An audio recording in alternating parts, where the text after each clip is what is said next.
Consultant says I should just assume it's going, but that's oftentimes when it's not going. And the cool part is, through no fault of my own, that's oftentimes when it's not going.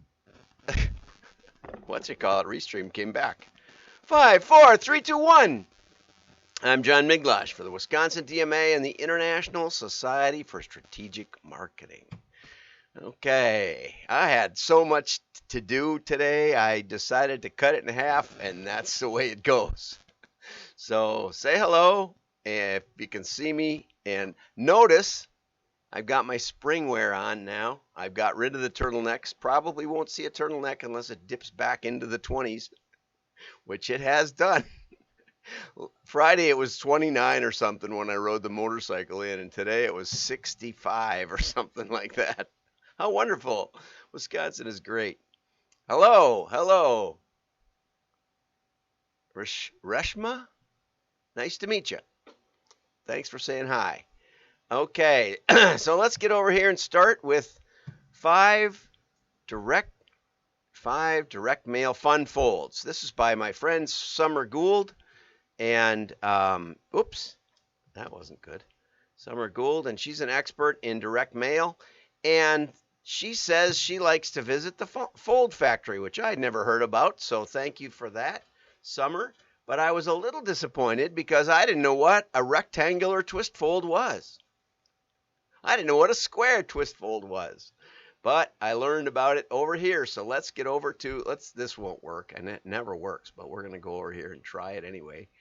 We're going to try going over, it did work, how cool is that? Okay, fun fold of the week, we're going to jump right in here to about 111. So it opens up, this is an event invitation, actually, and it swirls to open, so it's got that classic twist fold composition, so that it's kind of angled and parallel scores working with each other to twist down, and so it doesn't lose anything in that modification.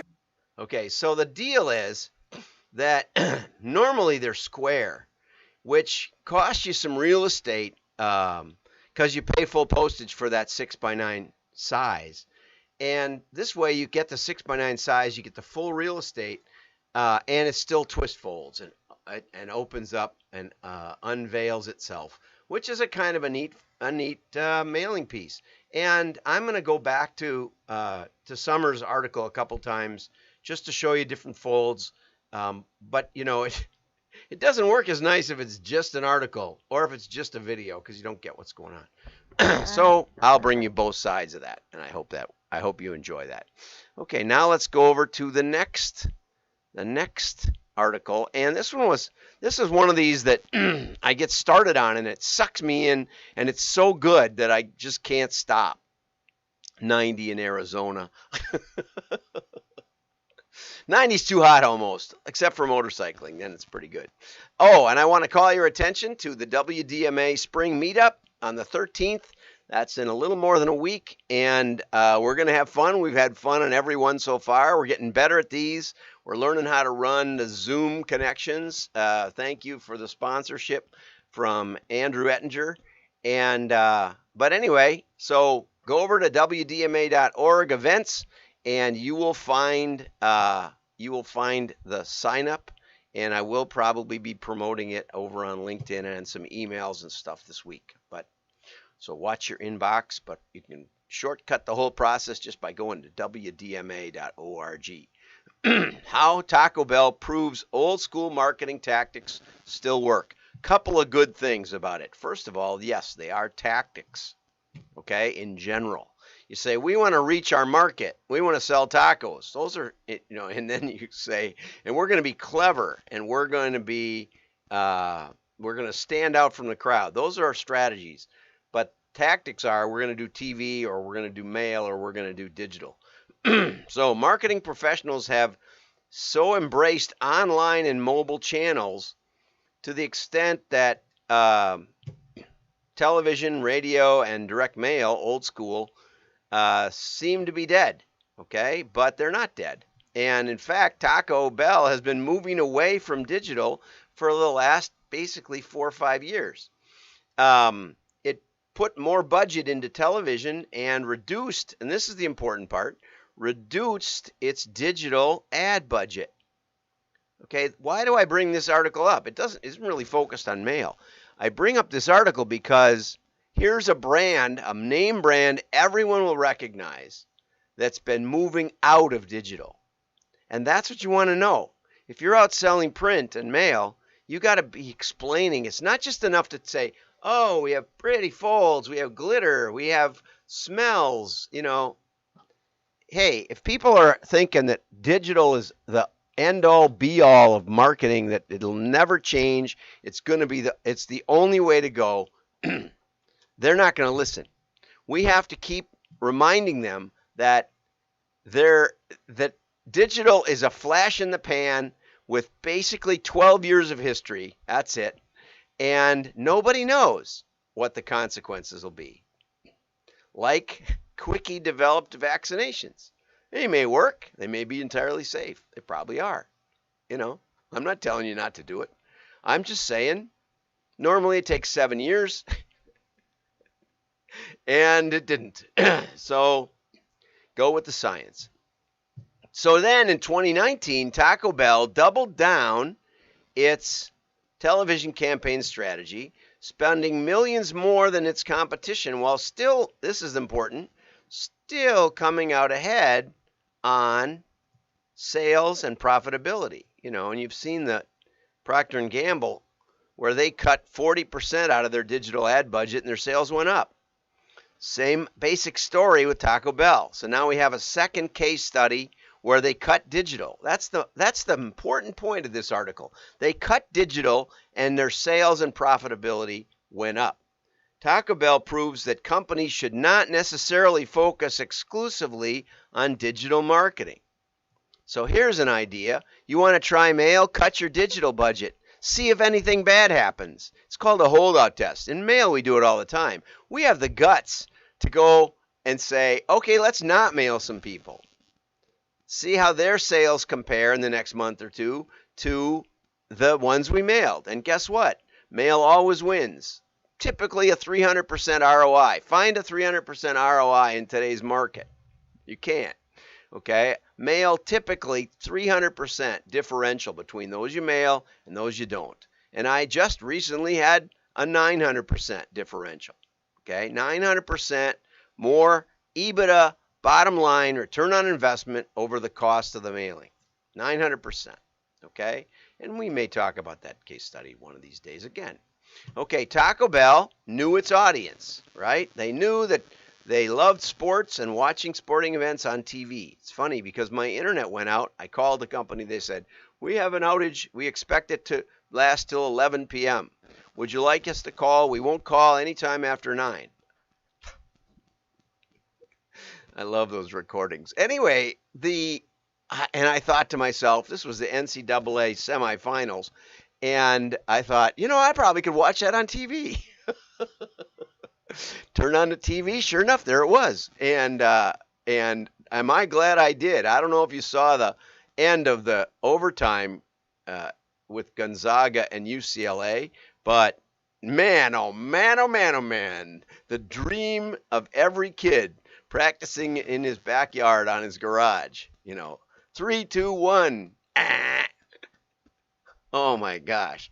If you haven't seen it, get over to ESPN or someplace and look up Gonzaga versus UCLA. The shot. Man, oh man, oh man, oh man. Talk about a big deal. Anyway, so the Taco Bell fans love sports, and Taco Bell said, hey, let's advertise there. Even in 2020, when sports diminished, Taco Bell knew its sports-minded fans were still watching these channels. That meant they were still available to hear about new campaigns. Okay, millennials here, this is something we could take and apply to everywhere that we're talking about mail. Millennials are attracted to old school style formats. I hear they're selling Sony Walkmans again, cassette players. And I still have a cassette player and I can make MP3s from it. But MP3s are more handy if you ask me, but I still have the cassettes, and every now and then I'm converting stuff that my kids grew up on in the cassettes and they want it. Come on, Dad, make me Make me a recording of that. Okay.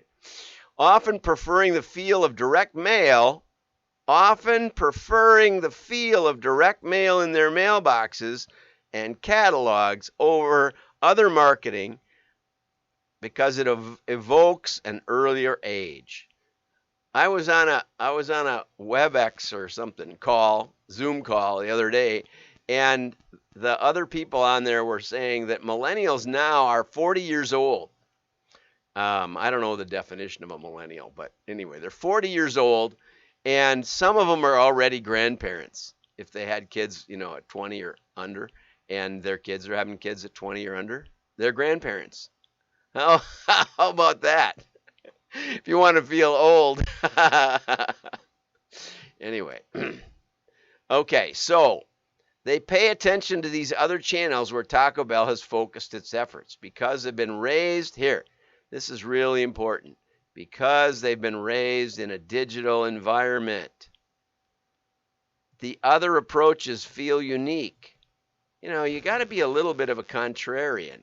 If everybody's saying digital, then that's probably not where you want to go, right? And when everybody was doing mail, it got crowded. Okay? Because they've been raised in a digital environment, they're looking for something different. They like something different, like all of us do. Okay? Digital was different in its day, not anymore. Digital is dead. It's not dead. I'm just saying that. Okay, in 2019, there was a billboard that dispensed nacho cheese, and in Toronto, I can't imagine the technical difficulties with that. Billboard invited everyone to bring the snack of their choice to dip into the cheese. No double dips. This is another important part. Go completely digital, and you'll lose customers. Isn't this something? Okay, digital channels alone aren't enough. Digital is almost not scalable. I've taken that up because I get so many people inviting me to connect on LinkedIn saying we're SEO experts. I've been doing SEO before Google existed. Just so if you want to know, Lycos and Chameleon and Dogpile. Yeah, never mind. Oh my gosh. Anyway, these kids. So digital channels alone aren't enough. Digital, I've been saying to these LinkedIn people, they say, we can do your SEO for you. I said, is digital even scalable? No, not really. If people flock to it, it is. But that's a 1 in 100 chance, or maybe less. Okay, so anyway, Taco Bell did stuff locally. They have crazy standout content, thought of as quirky and cheesy, but they don't mind that at all. Taco Bell is open and waiting round the clock, okay? And so Taco Bell has done well by combining traditional media and social media techniques across multiple channels, and that's what I've been saying. But here's the important part of that this article leaves out, and this is from Entrepreneur, and they wouldn't let me in. We'll talk about that tomorrow, maybe about passwords and limiting access. I got access anyway. Anyway, here's the bottom line. It's easier to do the machine learning with mail and to figure out your customers than it is to do it with digital. It's far easier because no one element of digital has enough engagement or impact to give you statistically significant information. It's not about big data. It's about good data. Direct mail has baked into it the labeled data set to let you figure out your customers. And then you roll it out to TV and social. We're going to have to do another after this meetup. We'll do another webinar and talk about that case study.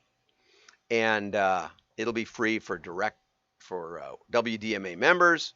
There may be a small charge for others. We're about ready to go to that model. So you want to get over to WDMA, subscribe, join, support the efforts. Have a great day. Like and share. Your friends will know you're smart. Bye-bye. I got to